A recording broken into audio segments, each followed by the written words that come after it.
Morning student, आज हम विशिष्ट समाकलन ज्ञात करने की विधि के बारे में चर्चा करेंगे। विशिष्ट समाकलन हम तभी ज्ञात करते हैं जब हमारा क्यू वाला function not equal to zero हो, अर्थात होमोजीनियस स्थिति में हो। दिया हुआ अवकल समीकरण F D into y is equal to Q x, यहाँ पर Q x not equal to zero ये समीकरण है। माना 1/f D into Q x, यहाँ पर x कोई एक ऐसा फलन है जिस पर एफ डी की संक्रिया का परिणाम क्यू एक्स प्राप्त होता है, अर्थात जब एफ डी पर हम क्यू एक्स का ऑपरेशन करेंगे तो इसका मान प्राप्त होता है। तो F D into 1/f D Q x equal to Q x समीकरण 1/2 की कंपेयर करने पर हम पाते हैं y equal to 1/f D into Q x. तो दिए हुए समीकरण का यह एक विशिष्ट समाकलन होता है। अब इसमें एफ डी को हम नीचे से ऊपर की ओर ले जाएंगे तो माइनस का सिंबल हो जाएगा, तो ये हो जाएगा एफ डी की इन्वर्स क्यू एक्स के रूप में लिखा जा सकता है। अर्थात एफ डी तथा एफ डी इन्वर्स प्रतिलोम संकारक है एक दूसरे के। एफ डी का इन्वर्स एफ डी इन्वर्स है। अब यहाँ पर हमें दो स्थिति बनती हैं। नंबर 1, यदि हमारा एफ डी दिया हुआ फलन डी के रूप में हो तो उस समय विशिष्ट समाकलन ज्ञात करने के लिए डायरेक्ट ही हम y equal to 1/d into Q x. यहाँ 1/d का मतलब डेरिवेटिव से, तो इसलिए 1/d को इंटीग्रेशन सिंबल में कन्वर्ट कर दिया। तो integration Q x into D x के तौर पे हम डायरेक्ट ही इसका समाकलन कर सकते हैं। यह सिर्फ तभी संभव है जब एफ डी बराबर डी कोई एक सिंगल मान दिया हुआ हो।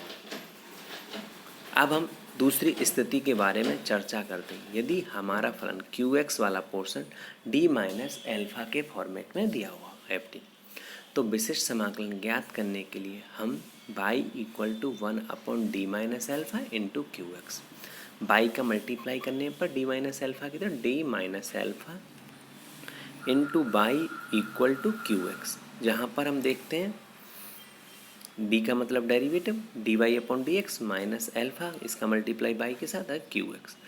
अब इस समीकरण को देखने से हमें पता चलता है यह एक प्रथम कोटि का रेखीय अवकल समीकरण है। जिसमें हम अचर को छोड़ दें तो उसका हम जानते हैं रेखीय अवकल समीकरण का मान direct y into I F integrating factor, तो बाई इंटू ई की power minus alpha x equal to integration e की power minus alpha x into Q x. ये दूसरे शब्दों में हम ऐसे भी लिख सकते हैं बाई इक्वल टू ई की power alpha x into integration Q x into ई की power minus alpha x D x. अर्थात बाई की जगह मान पुट करने पर तो बाई इक्वल टू हो गया 1/d minus alpha q x equal to ई की power alpha x into integration Q x into ई की power minus alpha x D x. इसी तरह एक थर्ड स्थिति और बनती है, उसके बारे में भी हम आपसे थोड़ा सा चर्चा करते हैं।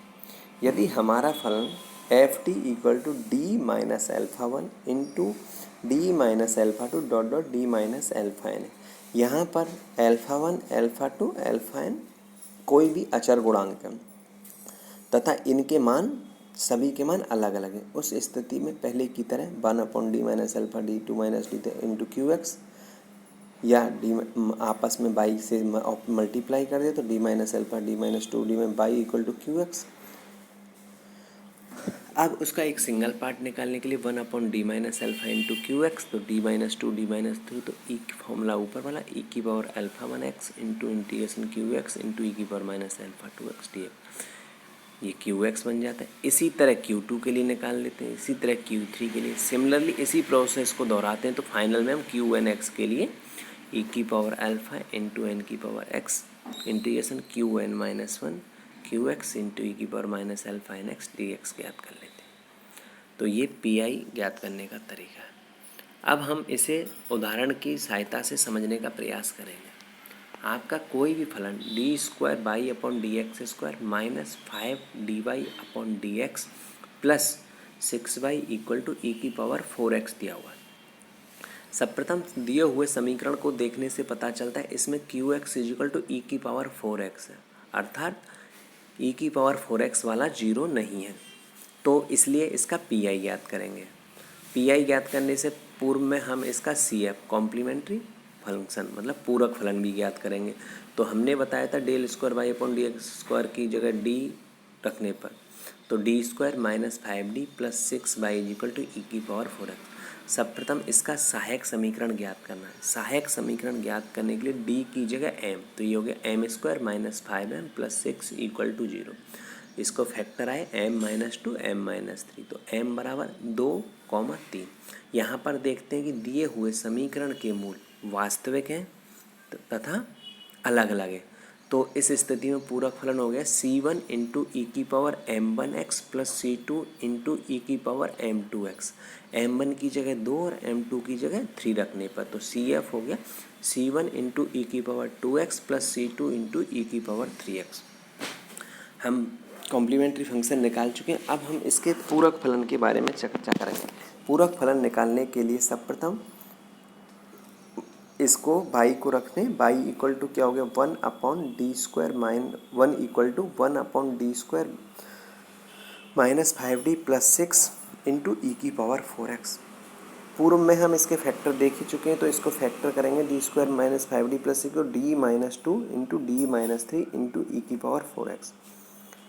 1 अपॉन d-2 इंटू d-3 को आंशिक भिन्न में चेंज करने पर हम पाते हैं 1 upon d-3 minus 1 upon d-2 bracket 1 into ई की पावर 4x। ई की पावर 4x को दोनों पे ऑपरेट करने पर 1 अपॉन d-3 इंटू ई की power 4x minus 1 upon d-2 ई की पावर 4x। यहाँ पर हम देखते हैं जो हमारी एक स्थिति थी सेकंड केस वाला 1 अपॉन, जब हमारा d माइनस एल्फा केस 0 हो, उसके लिए फॉर्मूला था ई की पावर अल्फ़ा एक्स इंटू ई की power integration minus alpha x into Q x D x. तो यहाँ हम देखते हैं अल्फ़ा की जगह 3, तो ई की power 3x into integration Q की जगह 4x ई की पावर 4x इंटू और ई की power minus 3x। Similarly minus E की power 2x into integration e की पावर 4x इंटू ई की पावर माइनस 2x dx। तो ई की पावर 3x इंटू 4x में से 3x गए तो ई की पावर x, तो ई की पावर x का समाकलन तो ई की पावर x माइनस 2x का 2x, तो वहाँ ई की पावर 2x इंटू ई की पावर माइनस 2x। तो 4 में से 2 गए तो 2, तो क्या हो गया ई की पावर 2x। अब इसका समाकलन करेंगे तो ई की पावर 2x अपॉन 2, तो ई की पावर 2x अपॉन 2, तो ई की पावर 3x इंटू ई की पावर x। मल्टीप्लाई में घातें जुड़ जाती हैं, तो ये हो गया ई की पावर 4x माइनस 1/2 ई की पावर 4x। अब एक में से आधा गया तो आधा 1/2 ई की पावर 2x। ये हमारा पी आई ज्ञात होगा। अब हमें व्यापक हल ज्ञात करना। व्यापक हल ज्ञात करने के लिए हम कॉम्प्लीमेंट्री फंक्शन तथा पी आई पार्टिकुलर इंटीग्रल का योग कर देते हैं। तो सी एफ c1 इंटू ई की power 2x plus c2 into ई की पावर 3x और पी आई का मान 1/2 ई की पावर 4x है। धन्यवाद।